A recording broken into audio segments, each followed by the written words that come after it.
But first, last night's game with Deflategate behind them.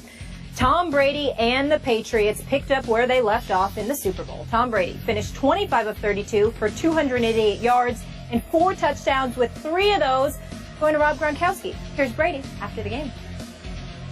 Yeah, it was a pretty special night, so I was excited. Our whole team was excited. You know, it's we haven't had one of these games in a long time, so it's always fun being out there and getting the opportunity to go play, and we took advantage of it. Okay, Stephen A., watching this game last night, do you think the Patriots are capable of repeating as Super Bowl champs? Well, obviously they're capable of repeating as Super Bowl champions. They're the reigning defending Super Bowl champions, okay? So we all know. I mean, they didn't lose everybody. They lost a lot of holes. They have a lot of holes on defense, but you still have Tom Brady. You still got Rob Gronkowski, which we warned the Steelers about coming into this contest. You still have Bill Belichick as your coach. So because of that, definitely there is a capability to win the Super Bowl again. But I'm not going to lie to you. I didn't see a team right now that couldn't be exposed, that couldn't be knocked off. I'm paying attention to what I saw from D'Angelo Williams for the Pittsburgh Steelers. This is not Le'Veon Bell we're talking about. This is D'Angelo Williams. And what did he rush for? Skip Bayless? I believe it was like 127 yards rushing. I mean, it was an impressive performance by him, no question about it. I saw the Steelers moving the football up and down the field. I'm disgusted with Todd Haley, even though they were moving the football and doing things well. Todd Haley, I know he's a good offensive mind. I'm not trying to act like I'm trying to engage in hyperbole and act like he should be fired or whatever. I'm just saying that he is a natural irritant to me because he always, as a dire Steelers fan, he is always somebody that rakes my nerves. It's opening drive. Everybody's looking at the New England Patriots. I understand they gave the Steelers, they won the toss and ultimately gave the Steelers the ball first. And the Steelers are marching down the field.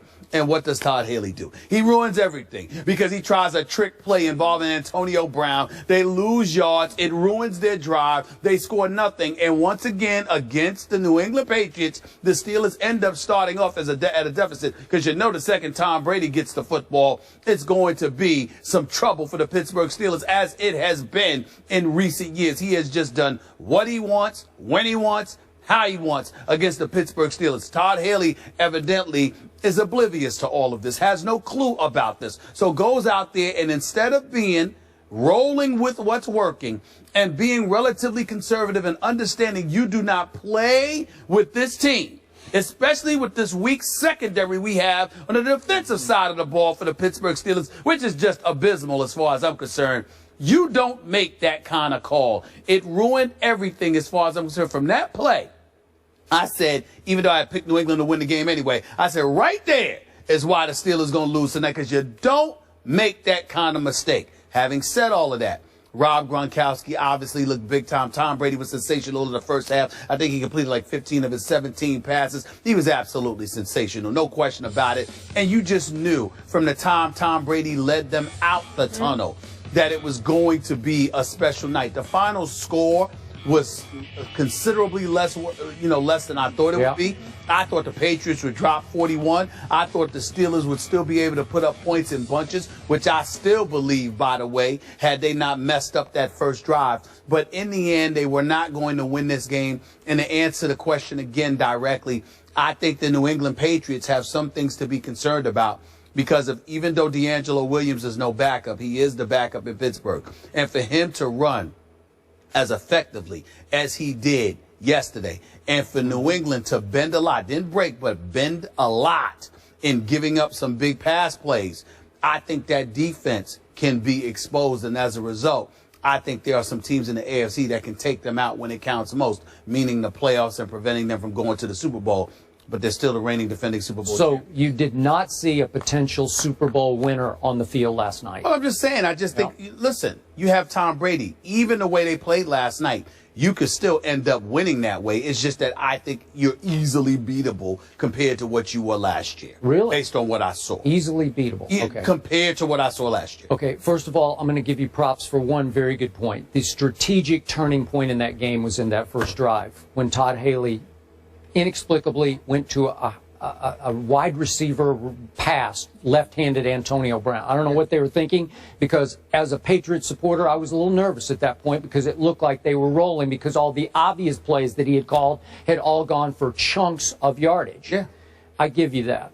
Now, I could sit here and I could nitpick to pieces the New England Patriots that I've already picked to win this year's Super Bowl, to repeat as Super Bowl champion. Okay. But I'm not going to do that, because I'm going to boil this down to one key point here. I'm going to try to get this through your head one last time, right here, right now, just before Week 1 on Sunday, when we have the full Sunday slate. As long as the New England Patriots have number 12 at quarterback, Thomas Edward Patrick Brady, number 12, as long as they have that guy, they can beat anybody, any place, at any time.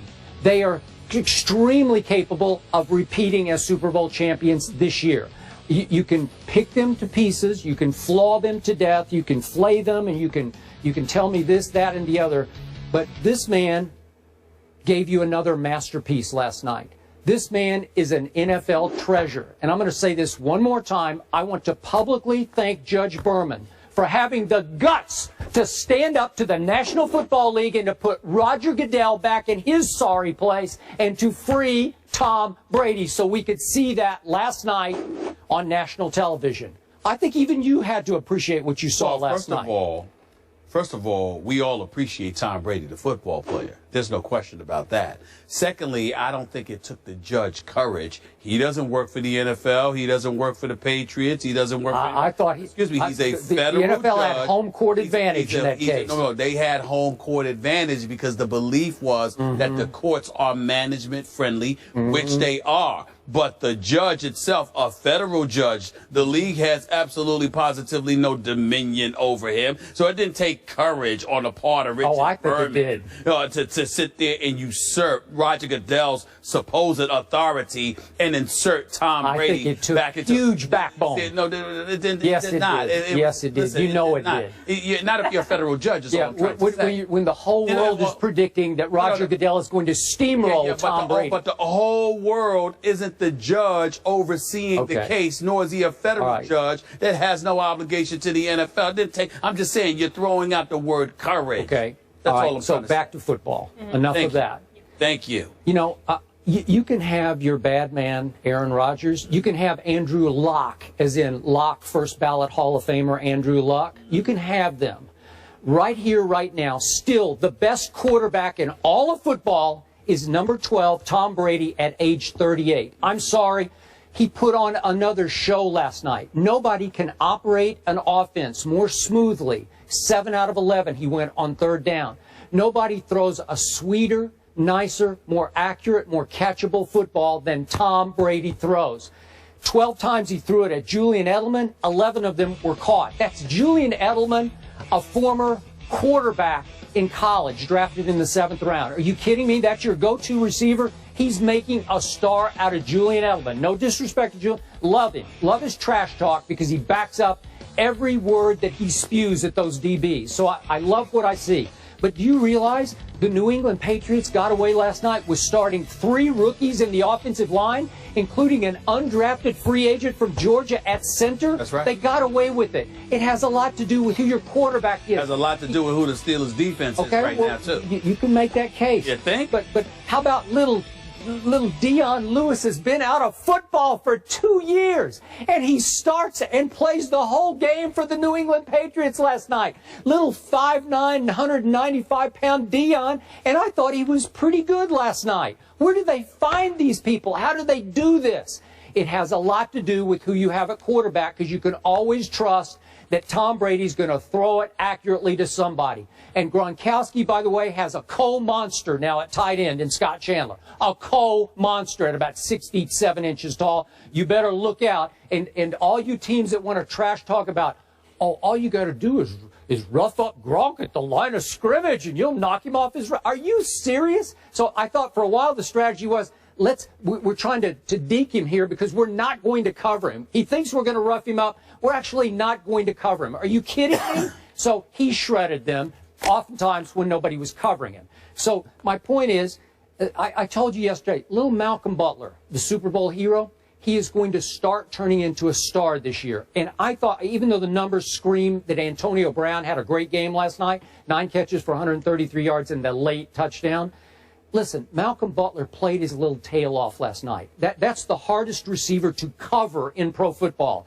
as far as just chasing him around. He had him in solo coverage. It seemed like 2/3 of the time. So Malcolm Butler, I thought, played very well last night. He showed you his ability. The problem is he just got to get his hands up and catch the football. He should have caught the last one or at least knocked it down, and a whole lot of people lost a whole lot of money because of that one throw into the back of the end zone with whatever it was, 2 seconds to go. Sorry about that, Brian. But the point is, that's just a little inside joke, but the point is, I know they have some flaws, but I saw the makings of another Super Bowl team that will start coming together, and I'm telling you, you shouldn't bet against this bunch. Well, I'm saying to you that let's not get carried away simply because of the Steelers' defense. Let's call it what it is. Their secondary. I mean, you got Dick LeBeau, he's gone. Keith Butler's your new defensive coordinator. He and Mike Tomlin are supposed to have their fingerprints on this defense, but we haven't seen that yet. This is just the first game of the season. Okay, you got Ike Taylor. He's experienced. He's gone. You got Troy Polamalu. He's experienced. They're in transition. They're in transition. Yep. And everybody's talking about William Gay and, Tua and these boys and Timmons, and I'm just looking at them, Shazier and Jarvis Jones, and I'm just saying to myself, I need to see a defense that shows up. I didn't see a defense that was able to get to Tom Brady as much as you would like, considering the youth on their offensive line. I think they had got him twice. I think they got like a combined. I think they got like a combined 5. In terms of their starters, started about combined 5 games, for crying out loud. You look at the Steelers' defense; their secondary is abysmal. And the fact is that going up against that secondary, particularly if you're Tom Brady, forget about the receptions by Gronkowski and 8 or 9 different receivers. Did you see how open these guys were last night? You see how many defensive assignments were missed? That's what I'm saying. Obviously, it's going to get better because a legitimate argument can be made that it can't get much worse. The Steelers' defense did not look impressive. Their secondary looked embarrassing. And because of it is why I don't think you can really judge what you're going to see from the Patriots. We can all predict that the Patriots are going to be formidable. They're the reigning defending Super Bowl champions, and they still have Gronk. They got Chandler. They've got Tom Brady. They've got Bill Belichick. You've got everything in place offensively. The Edelmans, the Amendolas of the world. Everybody's there. Not Vereen or Ridley, but pretty much everyone else is there. Defensively is where I think the Patriots can get exposed, because let me tell you one way there is to stop Tom Brady. How about keeping him off the field, which the Steelers were doing relatively successfully? If you keep Tom Brady was cussing at himself last year at Lambeau Field. Why? Because that bad man that he is, Aaron Rodgers, when it counted, didn't let him get the ball back and didn't give him an opportunity to get back on the field to save the day. That's what I'm saying to you. Certainly Tom Brady can be who he is, as effective as he is, as great as he is. But that's only when he's on the field. And in order to get him on the field, that defense has to show up. And they bended entirely too much against the Steelers last night. Without Le'Veon Bell, without Pouncey to help protect Roethlisberger, without Martavius Bryant. So guess what? When you're going up against some other teams, particularly teams with a running game, you might be able to keep Tom Brady off the field. And that's a problem. Okay, last quick point. Are you ready now to buy into Tom Brady as the best quarterback in football? No. Why not? No. Even after that?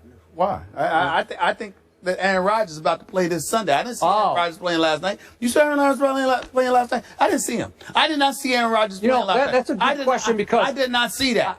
I watched the second half of the NFC Championship game at Seattle, and I didn't see Aaron Rodgers either. Oh, come on, guys. Where was he? And I remember, maybe he retired. And I remember I don't know. before you said the same thing about Tom Brady. So what?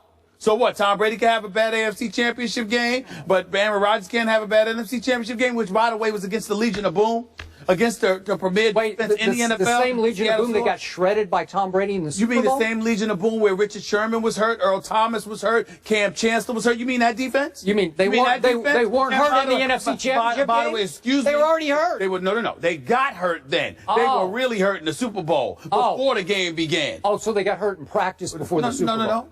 No, they got hurt in the NFC Championship. Thank you. Okay. So where was Aaron Rodgers in the second half? They got hurt. QBR of All I'm saying to you is that 12. you're talking about Seattle. We talk about Seattle. There's no shame in Seattle. Don't tell us to rush. We talking. You can't sit there and He's look at just Seattle. upset. I It's know okay. that. I'm just saying you can't look at Seattle and ignore the fact that they're an Yeah. elite team. Can't do it. We're going to get into Seattle more later. Pretty quickly here, I think.